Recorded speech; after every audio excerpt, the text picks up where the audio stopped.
Hi, welcome. My name is Kirsten Moss, and I'm the Dean of Admissions at Stanford, and also oversee financial aid as well. And today I'm excited for not one, not two, but three reasons. We have never done a panel on our leadership curriculum before. This is an inaugural, excuse me, an inaugural event, the first time. So, the reason it's important to us is many of our candidates say that one of the reasons that they've chosen Stanford or to apply to Stanford is because of our distinctive leadership curriculum. So it's exciting for the first time to make sure that we can really share what happens when you come to Stanford and think about developing your leadership skills. And the third reason that I'm excited is I am a certified leadership geek, I guess you would say.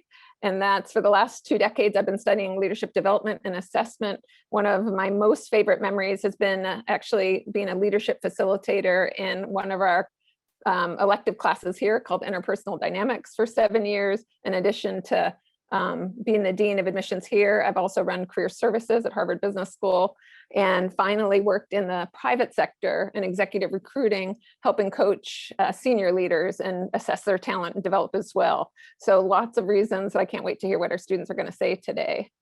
So let's get started. What are we going to cover in the panel? Today, we want to talk about, just introduce briefly to our leadership curriculum at Stanford, and then meet our 5 panelists. So today's also unusual because each of our panelists are from the class of 2021. They just graduated.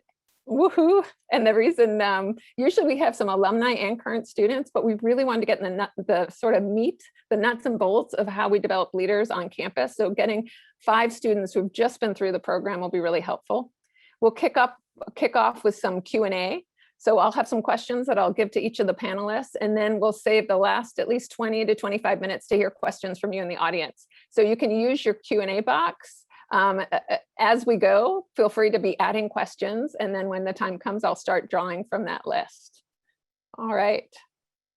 So let's ensure that can introduce all of our panelists. So Brian, you can see their backgrounds. We'll keep this up while we do our introductions.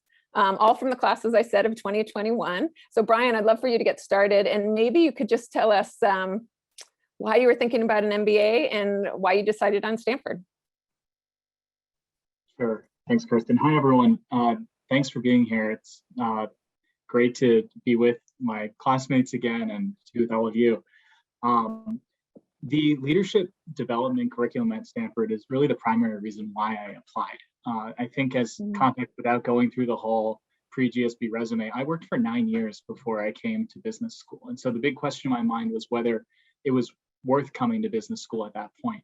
And so I was much more interested in applying to Stanford Business School than business school generally. And the reason for that was because of the emphasis on leadership development here. Over the course of my career, generally, I worked at Bain before and then was at the startup. And in both of those cases, I had mentors whom I just really admired because of their ability to develop others and the way that they developed me. And what all those people had in common is they had graduated from the GSB.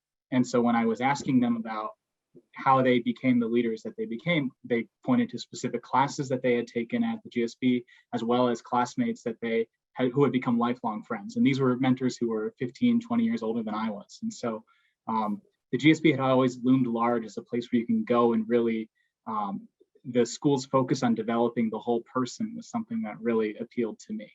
So it was very much because of this leadership curriculum. Awesome. Thanks, Brian. How about you, Carrie?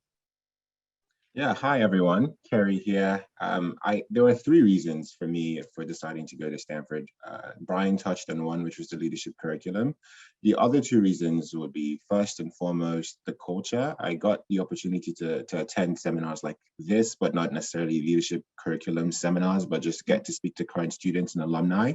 And it was just wonderful to hear about people who are constantly challenging one another, but not in competition with one another.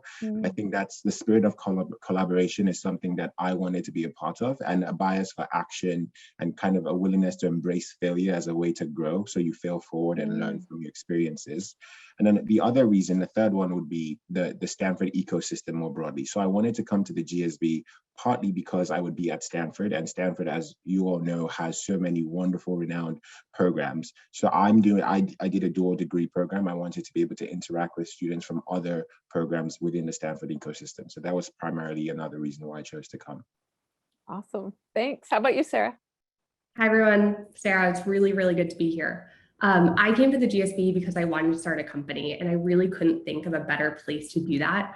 The seed was planted actually when I was an undergrad at Stanford. So I did my undergrad and my master's at Stanford, then came back for round 3 for the MBA. And I just remember interacting with GSB students in some of my classes and being really impressed by the thoughtfulness that they put into things like group projects or communication. And I don't know, I was very impressed and bookmarked that for later. Similar to Brian, actually, one of my old bosses at a startup that I worked at prior to the GSB was an alum. And I remember he had us all give a talk. And if you've heard of this tradition called talk, you actually give your life story in front of the class. And he had us do that in front of our team, which I thought was really weird, sort of invasive, but it became kind of a cornerstone of how our team gelled together and how we really got to know each other. I've since gone on to become a talk coach while I was at the GSB.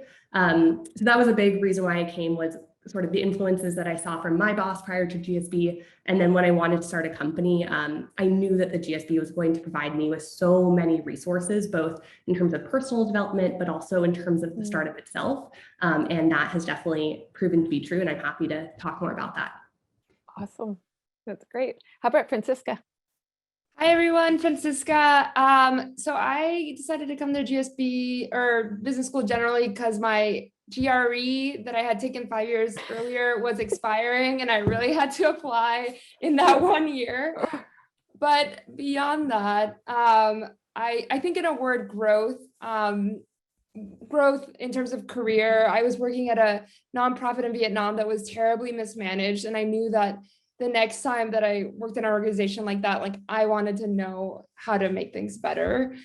2, I think in terms of personal confidence, like and confidence, I'm saying that broadly, like understanding myself truly and deeply and knowing what I wanted was really key. And also the confidence to go out and get it. And then 3, I would say growth in terms of personal wellness. Like I thought a big thing for me for business school was taking a step back and looking at my patterns and looking at my habits and kind of rethinking how I wanted to live. And so a lot of things leading me into business school, but Stanford specifically, some of what my fellow panelists have said, I think the focus on leadership was important, but also kind of the vibe that I got from students, that people were looking for similar things to me. And I thought that would be a good environment to grow in. Awesome. Thanks. And how about you, Abby? Thanks, Kirsten. Hi, everyone. I came to the GSB. I think we've touched on a lot of reasons around leadership. Mine was also very much basically my entire decision to get my MBA was around leadership, but I will highlight 3 dimensions of it that I think were important for me in making the decision. So the first is that I wanted a place that was going to force and push me to self-reflect and think about what are my own strengths and weaknesses, and was going to help give me both a toolkit to do that self-reflection and then kind of take that feedback and kind of learn those things about myself and apply them and actually have that sort of really pragmatic aspect to it. The second reason, which is more aspirational, and people kind of touched on this, but I had a really important boss in my work experience who had actually gone to Stanford and had been an Arbuckle Fellow and a whole bunch of things, who I think is still probably the single greatest mentor that I have, and is the first person I go to bounce decisions off of and ideas off of. And she was really good at, I think, both determining kind of when to give me the warm hug approach and when to give me a little bit more of a butt kicking approach, and just understanding that there's a whole array of tools that matter, and kind of knowing a person really deeply and being the person that I turn to. And so I wanted to be able to, and one of my biggest aspirations career-wise is to be able to pay that forward and to be able to do that same for other people. And so that was a big piece of it. And then the third and final thing is I actually come from an industry that I am kind of the odd person out in the room a lot. I worked in sports. And so often I would walk into rooms that were heavily not looking like me. It was often very male. I was kind of the outsider, and that had a lot of interesting implications for how I conducted myself at work, and the groups that I was able to be a part of and how I would influence, and figuring out how to master different ways of doing that, and how to lead a room of people who weren't like me, and kind of that diversity in different ways, and how to respond to it myself, were really the reasons for applying. It's really helpful. Thanks. I'm going to go back to one more slide here. And I love the introductions you gave, because many of you talked about this, a moment coming to Stanford to turn inside yourself and actually develop who you are, know yourself. And really, that's what our leadership development curriculum is all about at Stanford. The question we want you to answer is, why should someone follow you? Maybe you're out there in the audience and you're someone who, whenever you're in a room, can kind of distill the critical issues people are speaking about. Or maybe you're someone who's willing to challenge the sacred cow, challenge assumptions. Or maybe you're the person in the room who notices that someone else isn't participating, and you include them and ask them, hey, I'd really love to know what you're thinking. So all these are different leadership behaviors, but we want to help you answer that question of, what are you doing that you're doing really well, but also understand the language of leadership enough to begin to grow into these other behaviors. And after studying leadership for 20 years, both in the classroom, academically, and then also in the private sector, one thing is very clear to me: that leadership cannot be learned from a book. It can't be learned from a case. You actually have to go through the uncomfort and the stress of trying on these new behaviors and understanding things about yourself you haven't seen before in a really safe environment. So we do that in many ways at Stanford, from the core curriculum and leadership labs to some of our elective courses that you'll hear about today. You can see listed, and even more structured opportunities, whether they're extracurriculars or something like Arbuckle Fellows, low keynotes, or talk programs. So I'm sure each of the panelists will give us some of those highlights. So with that introduction, I'll stop sharing, and I'm going to now ask the panelists a few questions. I'm going to ask each of you to start out, and really, if you can think about the one class, experience, or even resource that was most critical in helping you with your own leadership development while you're on campus in the last couple of years. I'd love to hear that. And Abby, maybe I'll start with you. We'll go backwards this time. Yeah, I mean, there's a lot of things. If I had to pick one, gosh, I think I would say there was a class called Paths to Power that I took my second year in the winter quarter. And I think that for a combination of timing reasons, and that you've gone through at the point in which you take an elective like that in the winter quarter of your second year, you've kind of gotten a little bit of a foundation in terms of some of the leadership things. You've gone through lead labs in the fall of your first year. There's often a lot of other opportunities you had up to then, including things like I was also a fellow, et cetera. But the timing of it, I think, was really helpful, because it was a really good way of consolidating and reframing a lot of the things I'd learned in one class, and being very pragmatic about how do you apply some of these things. And I think that the biggest takeaway for me of it, which was a bit of a shock to the system at times, but also helpful, is that when you're given a toolkit, whatever it might be, you have a lot of power with that, right? Of the ways in which you deploy it, et cetera. And that gives you the responsibility to be intentional about it in terms of everything that you've learned and the skills that you now have them, and the ways in which you apply them, you have to own, whether they end up being kind of the right things or the wrong things. And in the context of things like power, there are questions that you get asked around, like, how much do you want to assert yourself in a room or a space? And, will that result in, how will that impact a certain relationship, or how will that impact a certain thing? And there are going to be trade-offs. And part of that is you have this toolkit where you get to assess all of the different options, and you kind of have to be really intentional about the ways in which you go about it and own those decisions. And again, you're not going to be perfect every time, but it's about kind of ownership of that, and saying, like, there is no one perfect way of doing it, but you have to own and take responsibility for the ways in which you engage in whatever that setting and whatever your goal is. So that was a really good learning of, like, it sounds corny, but like, with great power comes great responsibility, right? When you have all of these things that you're given in that toolkit, it's a lot, and figuring out the ways that you're comfortable with owning that, that's kind of the critical piece of, you have all these ways that you can make a decision. the thing is that you have to be able to live with that decision, however it is that you make it. That's great. Thank you, Abby. How about you, Sarah? So I think the class that impacted me the most is called the Lean Launchpad. And it's actually a class out of the School of Engineering, but it brings together multidisciplinary teams across engineering, business school, all over the university to start a startup in 1 quarter. It is really intense, and it was the first time, it was our winter quarter. So we were so new, we didn't know anyone, and we had to put together this team. And then every single week basically had to pivot because nothing went right most of the time. And I think one key lesson that I take away and still practice today is how to make decisions, and when should you make a decision based on consensus, and when is that actually not appropriate. And for me, that was a huge learning because I was a product manager before the GSB. I didn't have any formal authority. And so a lot of my decision-making I thought had to be done by consensus. And so that's how I approached this in Lean Launchpad. And it created a lot of interesting dynamics within the team. There's a lot of places where it wasn't effective. And so one key learning, for example, is we started making decisions by each coming in with a really well-formed, articulated hypothesis and argument. And instead of asking people to vote, we would have everyone essentially debate around the table and then ask people, what is your conviction on a level from 1 to 10?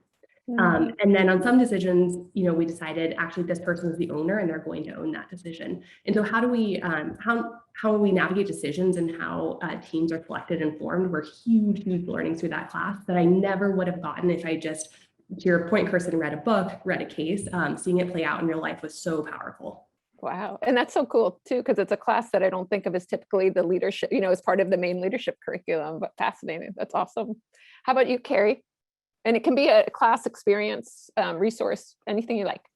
Sure thing. I'll go on the experience part. I think I was fortunate enough to serve the student body as co-president, and student government was not something I had envisioned myself doing prior to coming to the GSB. So it was definitely a stretch experience, but it was a perfect opportunity to take everything we're learning in lead labs, in all the other leadership curriculum classes. Why should people follow you, and put it into practice in real time? Mm-hmm. So for instance, I got to work on my communication skills, especially in the middle of a pandemic where you have to be talking to people about things that no one really knows is about. So that was something that was important for me, learning how to delegate responsibility, building camaraderie amongst my peers, practicing empathy, especially at a time where everyone needed it, putting yourself in the shoes of others and understanding how best to support them.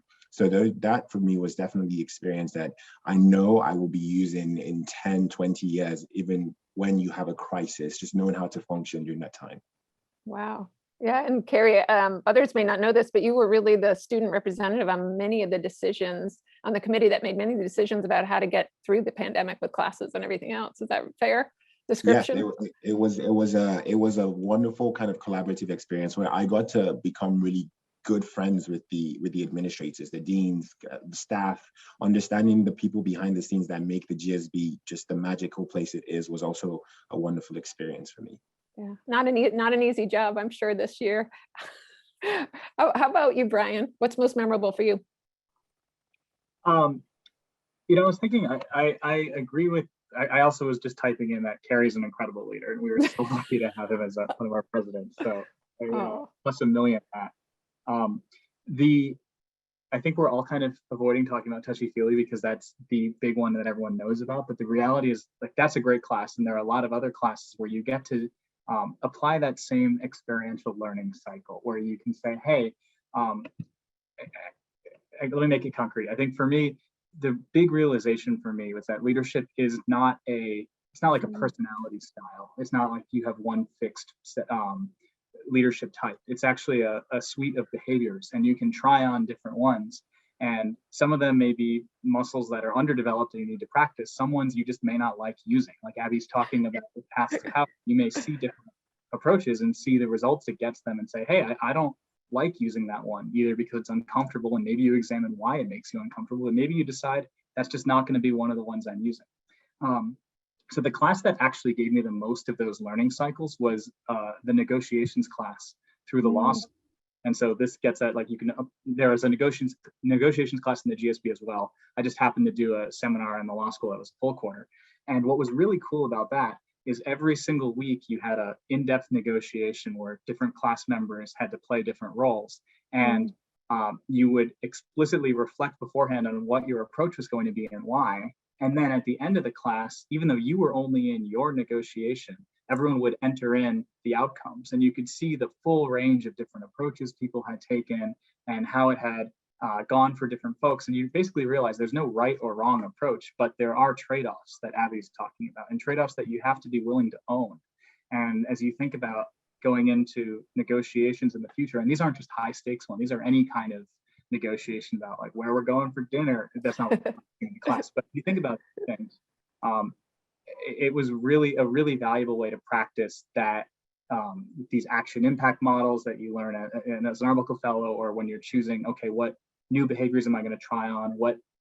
How do I expect this to land on the other person? And then, in what ways was I surprised? And like, what was different than I expected? And how do I want to change my behavior next time in order to better align my actual impact with my desired impact? And so that class was the one where I just got the most reps in and probably learned the most from doing.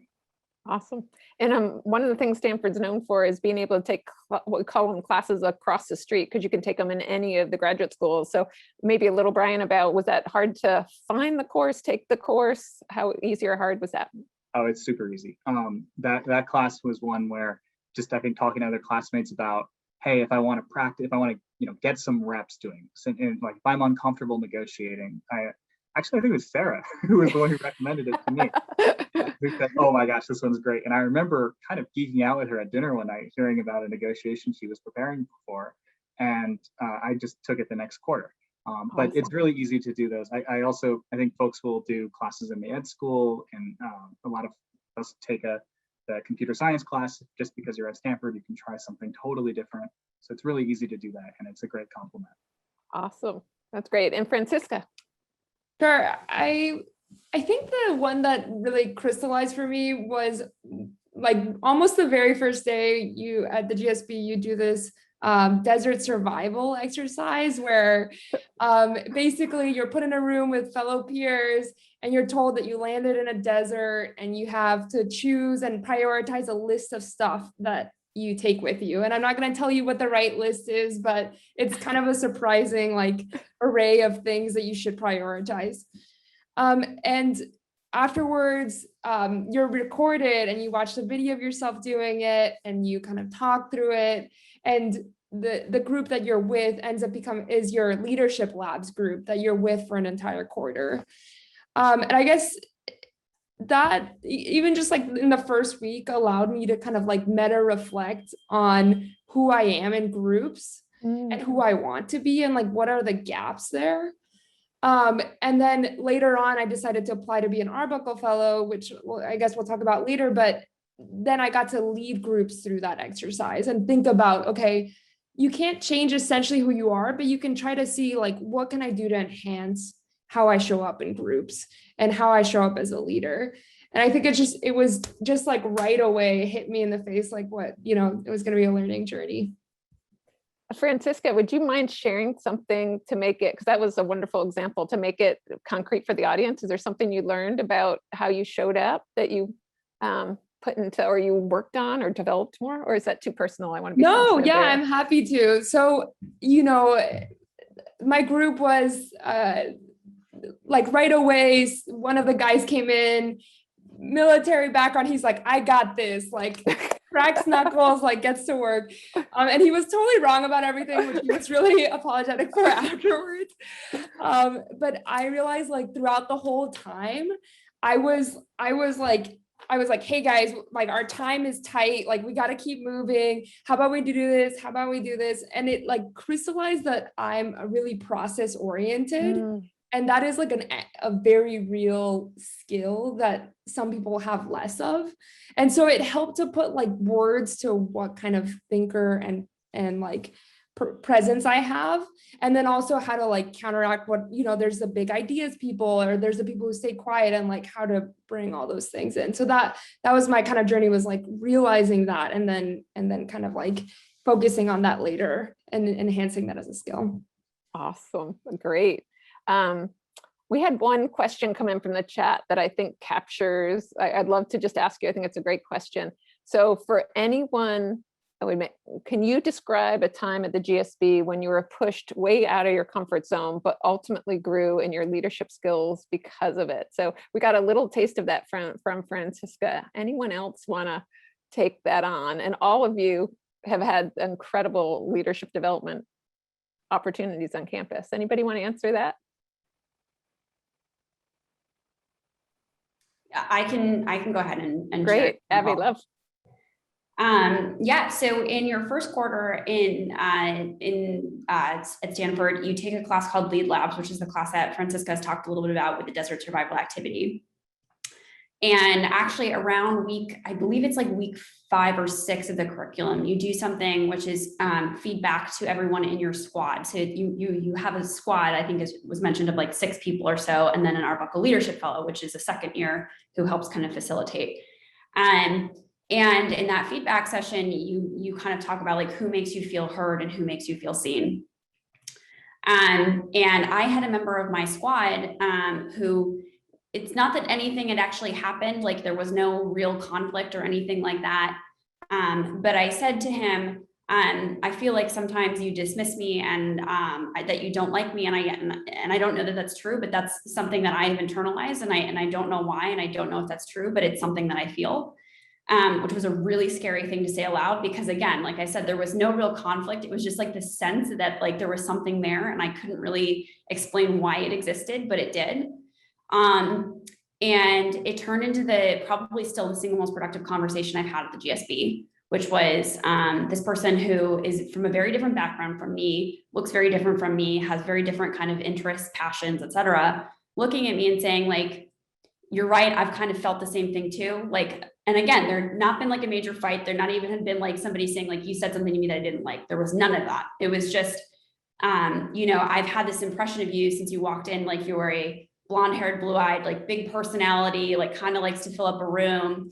And I just figured that we would never be friends, and that you and I would never like really actively spend time together, and that you were going to just occupy a completely different space than I was. And so I decided not to prioritize getting to know you more, etc.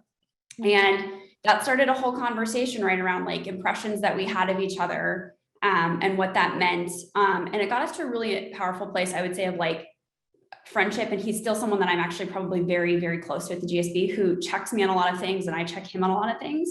But I think it drove a couple of lessons for me that were really important. I think the first was that like, weirdly, like, especially when you're talking about soft skills or kind of these like other core competencies that we don't talk about, where you can't like name something in a spreadsheet, like often like what you're feeling or your instincts, like even though you can't name them and might be like, oh, it's not like this thing that I can explain logically, like that doesn't make it any less real or any less present at that time. And it's something that like I think as a leader has to be acknowledged, even if you can't quantify it. I think too, it really taught me how to like start thinking about conversations that are really difficult and scary to have around like what is going on between us, and talking about naming that thing and then having a really difficult conversation around it. That's ultimately very productive and has led to some very close friendships, but again, is like a really scary thing to do in the moment.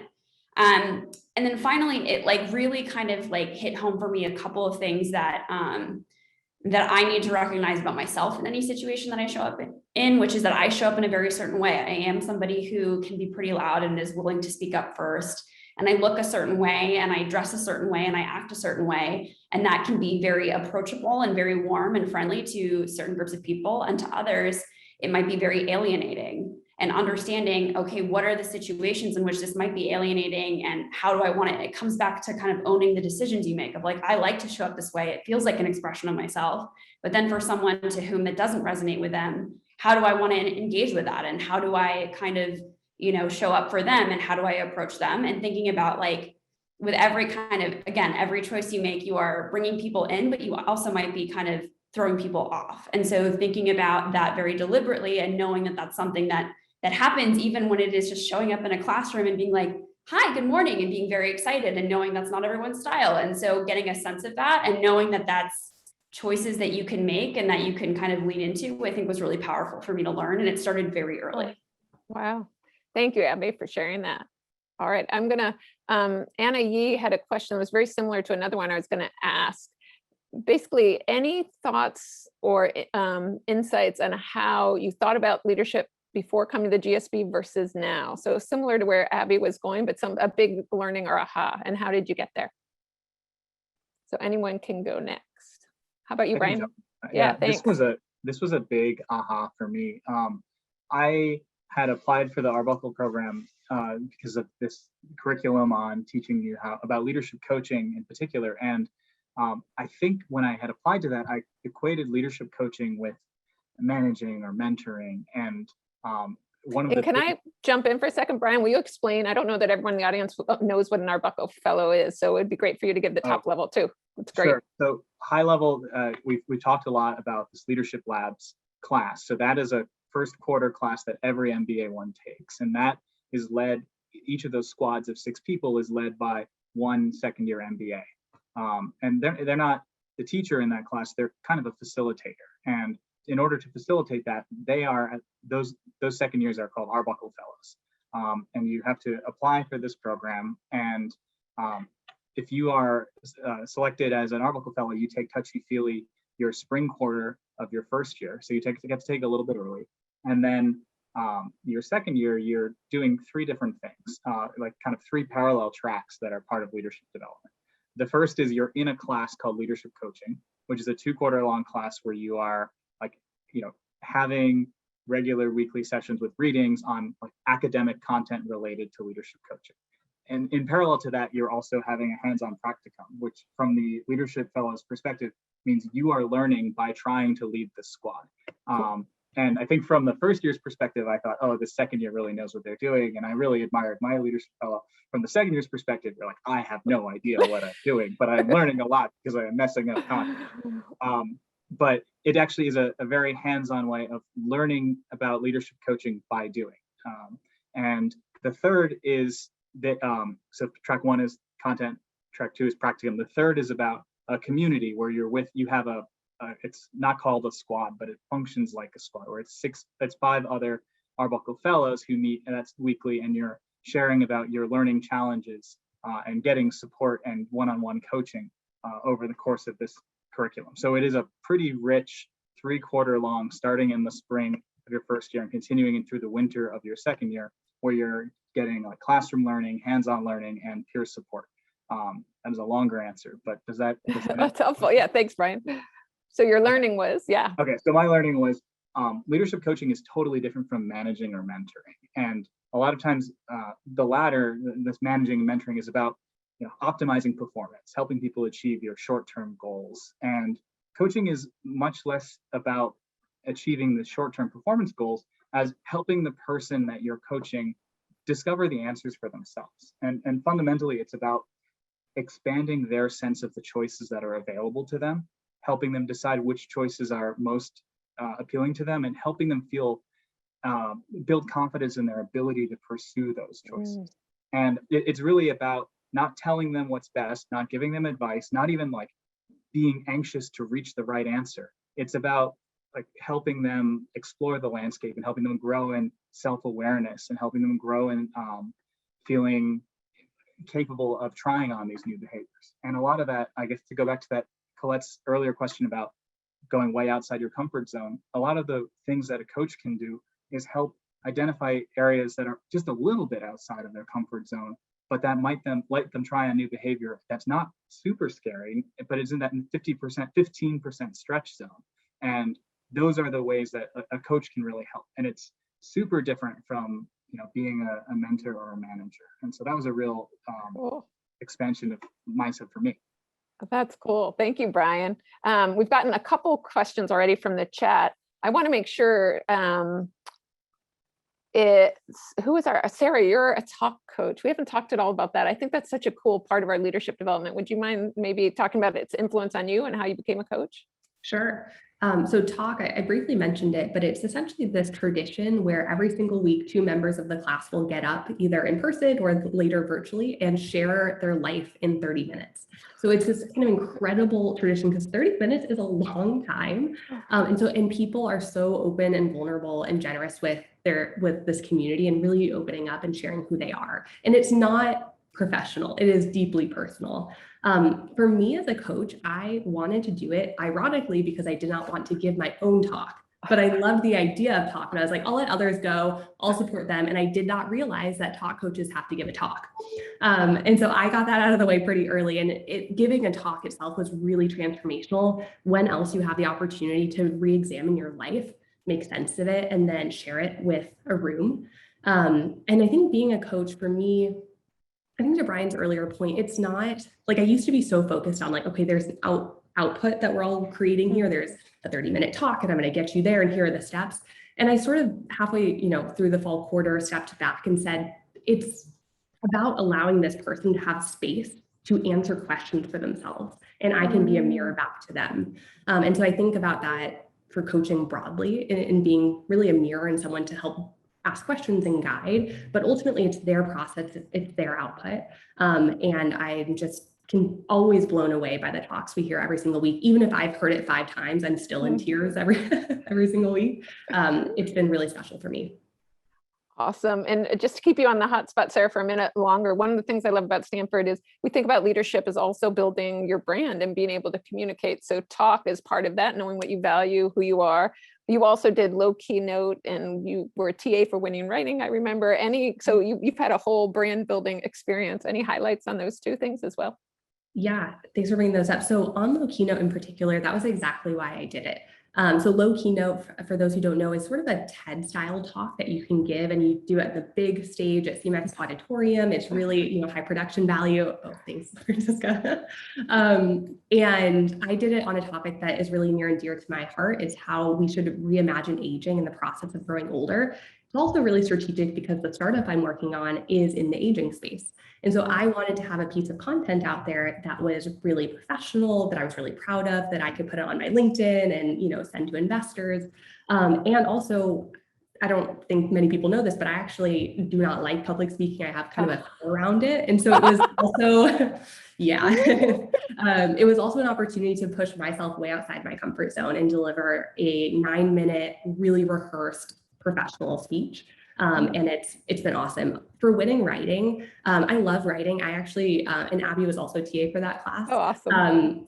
Glenn Cramon, if you have a chance to take a class with him, would highly recommend. He is just the best. And so for me, it was more about getting the opportunity to spend time with Glenn that really drew me into that opportunity.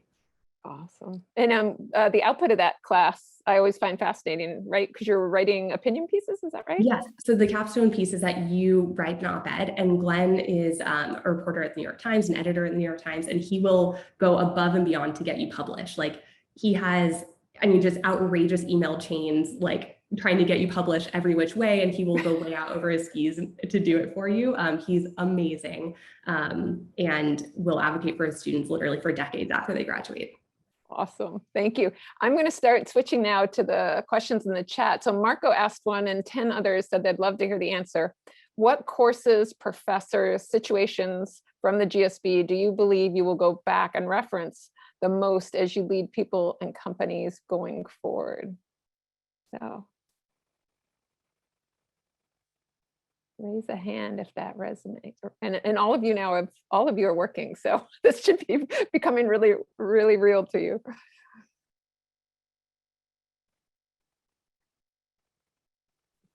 Anyone? Oh, I'm sorry, Carrie, I didn't see your hand. Yeah, Carrie, awesome. I can hop in here. So one that I've actually had to go back and reference has to do with, it's called Strategic Pivoting with Alison Kluger. And it also has Alex Rodriguez, the baseball legend, as one of the professors of the class. And I think what's really important about the class is similar to Winning Writing, it's about understanding your audience. And if you want to be a leader, any leader knows that you have to know the people you're leading. And I think every time I have to do stuff, I'm currently on like a short-term internship in sports, and understanding exactly who I'm speaking to and understanding how to get buy-in and exactly how I want to sell myself, because we all contain multitudes as leaders, and there are different parts of yourself you want to bring as you're trying to actually get buy-in regarding different things. So sometimes I'll go back and look at the strengths I've identified and figure out which things I want to put at the fore of whatever I'm trying to bring during a meeting and things like that. And that's actually been very helpful this summer already. Oh, that's great. And Allison's another example. She was a TV reporter. Is that right? Am I getting that right? So you'll see that at Stanford that in your second year electives, they're often co-taught by a tenured faculty member in a lecture. Sometimes they're individual courses like Allison's teaching or Glenn's teaching, but we like to bring practitioners in as well as the academics. So it's both the art and the science of how you need to lead. That's great, thank you. Let's go to another one. What has changed about your, and this is from Sayeli, I hope I'm saying it right, Sayeli. What has changed about your leadership style due to your experiences and learning at the GSB? Now, a couple of you, Abby already had given us an example. Francisca, tell us. Yeah, I think so. I worked in international development before, and I had to like, I was a young woman. I had to present a really like professional image, which I think is important. But I kind of came in thinking like I had two hats. I had like personal Francisca, and then I had professional Francisca. And like they were kind of two different things. There were some similarities, but not really. And I realized like how much at the GSB, and some people come in just knowing this, they're just themselves always. I was not. That like collapsing those two ideas and kind of showing yourself fully to different teams and showing up truly as yourself and sharing of yourself. I know like this is entirely the stereotype of GSB, that it's like very touchy-feely, but it is exactly what I learned, which is like when you show up fully, and that doesn't mean like revealing all of your secrets all at once or whatever, but there's a power to it because it models what is okay for others. And as a leader, like what you show and what you share and how you share it, it kind of sets the tone. And I saw that like over and over again, like even with this, I was part of the Hispanic Business Student Association, or even just like in interactions with peers, like there was just a lot that like, when you kind of share your inner thoughts a bit more and like let people in on like kind of how you're thinking about things, there's a power to that. And that was definitely a change from like kind of the professional facade that I had before the GSB. Francisca, I find myself just nodding and nodding and nodding after being a facilitator in TouchyFeely. I think that's amazing. Amazing response. One of the things I always say is we meet students on your admit weekend. So I get a chance to meet all of you. And then 2 years later, as you walk across that graduation stage, there's this sense of comfort in your own skin, and almost feels like some of these masks have come away. I know in TouchyFeely, that's how it felt. But anybody else who took that class want to speak to this? Because I think it's such a critical issue of how you learn to do that for yourself through the class. Did anyone else take TouchyFeely? Well, yeah. Oh, that's right. All of you. No. Okay, who's going to speak up on how that class gives you the opportunity to show up as more human or whole or authentic? Lots of the things Francisca said. I can jump in. I don't want to dominate the discussion, but I'll say very quickly that similar to what Francisca said about bringing all parts of yourself, that's something that if you're any form of a minority, you may have experience knowing that sometimes it can be difficult to bring all parts of your identities to bear. And I think being in interpersonal dynamics, you get to have difficult conversations about how people perceive you and why that has to do with their perception of identity, and also being able to call it and have conversations about why some things that may have been said may be problematic, or perhaps also bringing understanding that there's an understanding of best intention, but you can still give feedback about how things may land on you. And I think that makes you more confident in owning who you are and walking into rooms, bringing your full self. So that definitely was critical for me as part of it, interpersonal dynamics. That's great. Thank you. I might underline something that Abby said. The story that Abby told from her Lead Labs experience was a lot of the lesson that I took from TouchyFeely, which is that sometimes we have feedback that we want to share and we approach it as though we're building a case and we're collecting it, and you're only sharing the feedback once you're sure you have an airtight case. And that really means that you're not sharing parts of yourself. And so sometimes what TouchyFeely also can push you is to provide feedback where you don't have evidence, or if you're there's a line that one of my facilitators said where the feeling often arrives before the thought. And you have a feeling, and then you do this very quickly, so you don't realize it, but you kind of scramble to dress it up in fancy language, or in like you try and give it intellectual clothing, but fundamentally you just feel sad or undervalued, or it's just something that you're almost embarrassed or ashamed of because it's such a simple feeling. But naming those impressions, or at least naming them to yourself, if not naming them, if you're saying, hey, I'm feeling dismissed here, can often provide opportunities for you to make yourself more known, but also to build a stronger relationship with the people that you're working with. And that, as fluffy as that can sound, that can allow you to build trust. And it doesn't mean you're suddenly revealing all parts of yourself, but you're incrementally building stronger rapport with the people that you're working with regularly. And so that was a really powerful learning for me as well. Brian, is there a way, I put you on the spot, I just realized some people might not know how the class works. Is there a really short, high-level answer? I know it's hard to describe, but for someone who's never heard about interpersonal dynamics before. Yeah, I think like one way to think about classes at the GSB is I've kind of been looking through my notes since graduating, and it's like there are 3 types of classes. There are the ones where it's like a new industry maybe, and you're getting a glass bottom boat tour of an industry that was unfamiliar for you. For me, that was like education, like the education industry.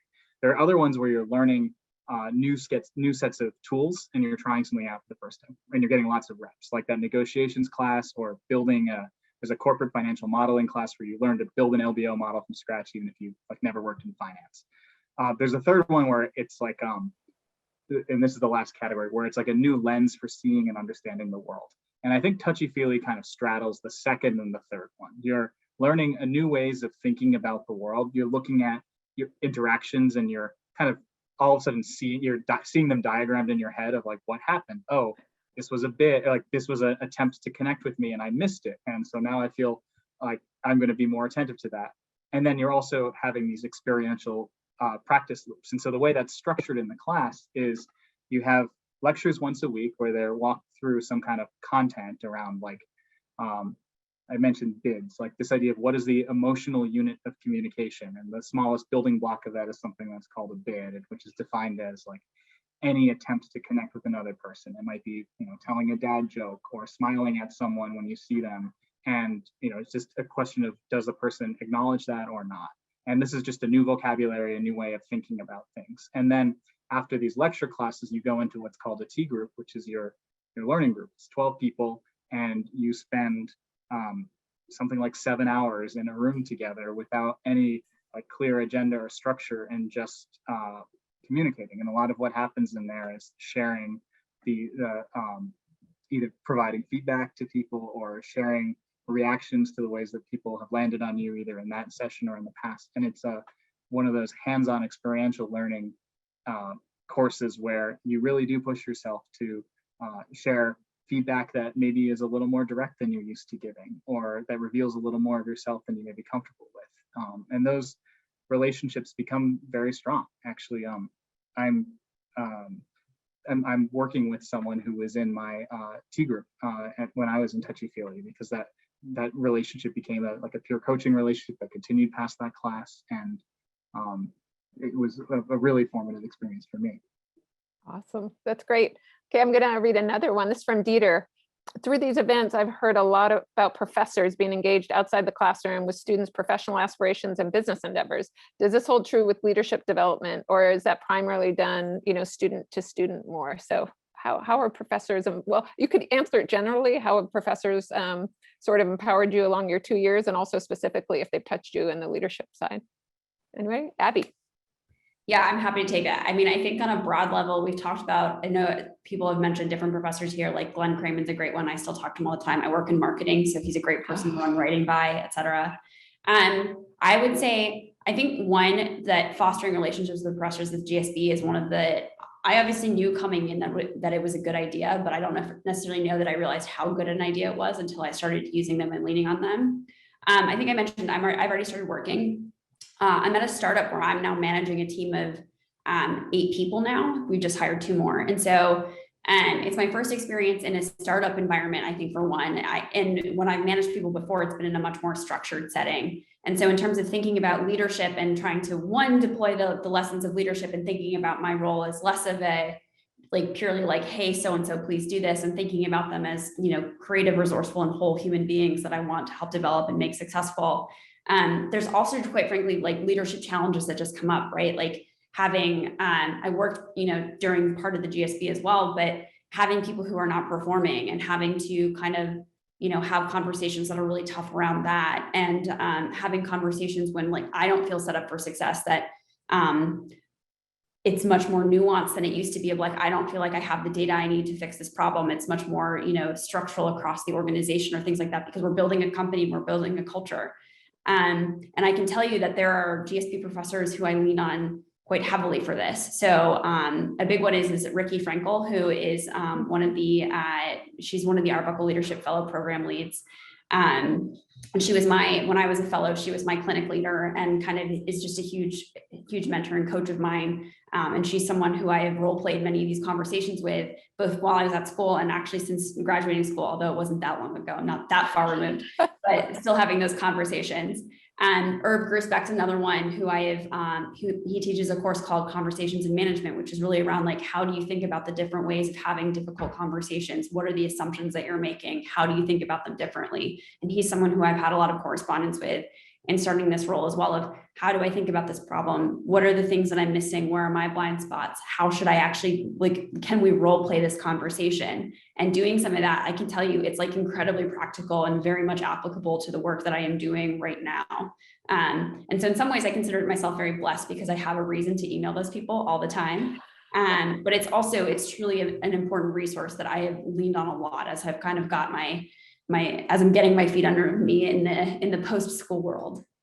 How about we wrap up and I'll go right down the panel. Any tips? We found out 9% of folks were planning on applying this fall. So any tips you might have as they're facing that application process on things to think about if they're thinking about Stanford? How about you, Brian? Yeah, well, definitely apply. I think there's a lot of, I think being really clear to yourself and taking the time before you write that essay. I think there's a lot of mechanical stuff to focus on in the application, and that's all things that you will get done. But giving yourself a little bit of space to think about, what is it you really want to get out of the experience? Because, oftentimes people focus so much on applying itself that there's just such a richness of opportunity at Stanford that you can't just figure that out once you get there. And so knowing you don't need to have a really deliberate, clear plan of, A, B, C, more just saying, if nothing else, what do I want to get out of this year and a half? And how do I want to change? And what would be something that I'd love to be able to say about myself at the end of this journey? And just writing that down for yourself. You don't have to share it with anyone, but that can help you once you do get there and you have this huge volume of things to choose from and how you want to allocate your time. That could be something that you revisit that's really helpful. And that can often pull you through the mechanical work of actually getting through the application process. So good luck. Awesome. Thanks, Brian. Sarah? I was going to say something similar to Brian, just really thinking for yourself what you want out of these 2 years, because it's an incredible opportunity. It's also a scary thing. I found it really intimidating to be like, what do I want out of these 2 years? It's a big daunting task. So I got some really good advice to think about it as a hypothesis. So come in with a number of different hypotheses. And this is also how we run our startup. So this is very analogous, but it's like, the person I got this advice from had a hypothesis that he wanted to be in the coffee industry. He wanted to work at a fintech startup, and he wanted to run a marathon. These are not related hypotheses, but he systematically went out and did each of those 3 things and fell in love with this fintech startup. And that's what he did after the GSB. And so just taking an experimental mindset to this and knowing that you do have time, you do have bandwidth to experiment. It's not all or nothing, really for me was a mindset change in how I approach the experience. Awesome. Thank you. Carrie, how about you? Well, first of all, I want to reiterate Brian's apply, which with a shoot your shot, because for myself, I know there were many times where I wasn't sure about getting into GSB, but you won't get in if you don't apply. So 100% shoot your shot and try to get it. I think in terms of advice, I would say 2 things. One, have grace for yourself, because it is a very rigorous process and it can be daunting. There are many times where I had doubts, but I think have grace and just keep at it. And then the second one is try to immerse yourself into the community in any way you can, whether that's attending programs like this, it's reaching out to alumni, current students. If you have any connections, whether it's secondhand, just try to learn as much as you can about why the program is right for you, because then it will come through when you apply. Awesome. Abby, thank you. Yeah, I'm trying not to reiterate all of the sage advice of my peers here. I don't know many things, but one thing, and I'm not the dean of admissions either, although she's in the room. But one thing that I do know is Stanford doesn't want you because you're perfect. You're not going to be the greatest leader ever because you're perfect. The people who you engage with and meet with and who become close to you and all of these sorts of things, it's not because you're perfect. It's because you have the interesting quirks and flaws and personality traits and things that make you you and make you lead in the authentic ways that are you and that help you engage wherever you are, be it Stanford or be it at work, or wherever it is, the things that make you you. And so the goal is not perfection. I think the goal is to kind of, as people have talked about, and it's, I think, the start of a journey at Stanford, right? Of starting to embrace those parts of yourself and knowing that you can bring all of that together. And so the goal, it's so interesting when you're applying to think like, I must be perfect. And I think actually the reason that everybody in the community is so amazing and what really stands out to me about it is that everyone was an incredible leader because of their quirks, not, despite them. Love it. Thank you. Francisca, we close this out. Yeah, I think first, put in the work to be who you want to be, regardless of business school. So business school is just one step on the path. Like if it doesn't work out, put yourself on that path, whether it's building habits, getting to know people, looking ahead of things, because this is not the end all be all. It's just one step on the way. And the second thing I would say is like, stay off Poets and Quants and all those like websites, because they're just gonna stress you out and they don't really add that much value to your journey. Awesome. Well, thank all of the panelists for coming here today. I learned a ton. I really appreciate it. It's so wonderful to see all your faces as well back together. And to all the prospects out there, we appreciate you coming. Hopefully you'll listen to the sage advice, shoot your shot. I'll steal from Carrie. And I hope to get a chance to read your application this coming fall. Thanks so much.